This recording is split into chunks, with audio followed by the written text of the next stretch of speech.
I'd like to thank everybody for coming, all of our dignitaries, everybody else. This farm wouldn't exist without the community, and I want to speak a little bit about community in general.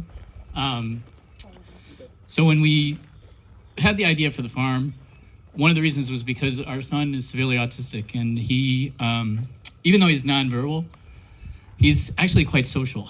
So what he lacks in communication deficits he may have, he's, very lovable, huggy, squeezy kid. And the thing that we thought about looking down the line is future, someday, we won't be here. And for us, the heartbreaking scenario would be that he would spend all this time alone, right? I think, in all tragedy, and I don't want to make light of COVID, there are lessons that we can take from it. And one of the things that many of you got a taste of, maybe for the first time in your life, is social isolation, right? You weren't able to hang out with the people that you love. You weren't able to go out and do the things you normally do. You were stuck at home, right? And for many of us, that's probably the first time ever. Sadly, for a lot of our population that we employ, that's their life outside of employment. When you don't have job opportunities, maybe you can't drive, your social opportunities are very limited. They may be just your family, your immediate family. And people who have communication deficits are no less social than other people.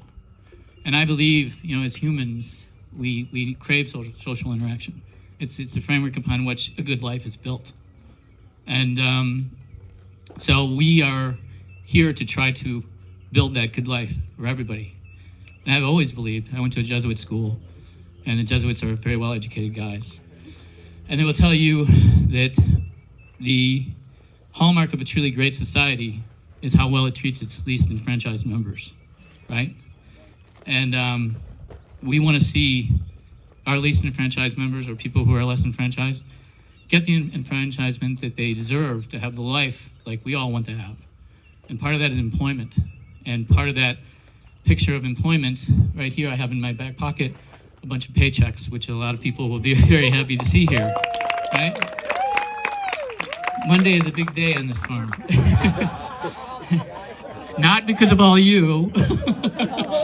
Okay, all you guys are important. But anyway, but this is more than just a piece of paper. This is more than just money in a pocket. This represents so much more. I believe when you take away somebody's right to work, you take away a little piece of their dignity with it. I think everybody wants to be a contributing member of society, and we need to provide opportunities to let everyone contribute in the way that they can, the way that they should, and the way that they want to.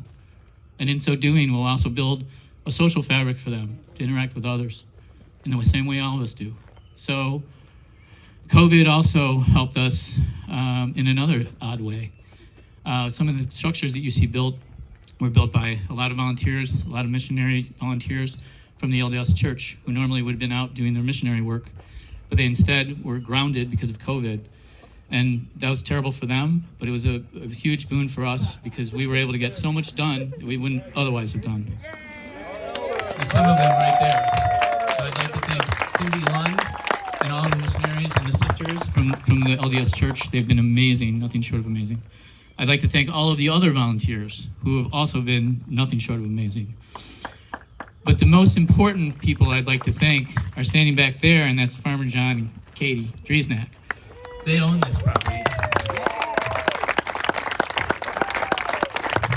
And we wouldn't be here without their graciousness, their incredible support. I couldn't have scripted a better partner than these two. They're incredible every step of the way. Not only did they allow us to use this property, they allowed us to build this greenhouse. John, who's an engineer by trade, retired lieutenant colonel, thank God he's an engineer because I don't have that kind of planning skill. He, designed and we built that pole barn, and we designed it specifically for our needs.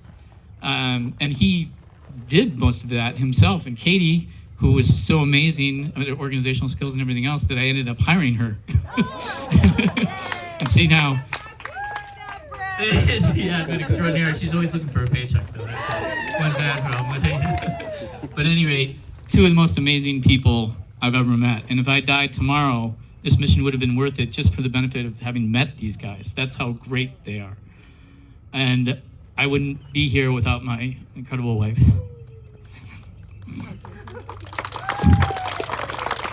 who is the backbone of this mission, and is just an amazing person. And that's it. Thank you. Emma. Sorry, I forgot one last thing. I'm sorry, I got emotive. Emma wanted to say a few words, and Emma's worked for us. She's a grower, and we're going to have close out with a very nice song from Ian, who's been working very hard on this. Back. Emma, can you come on up?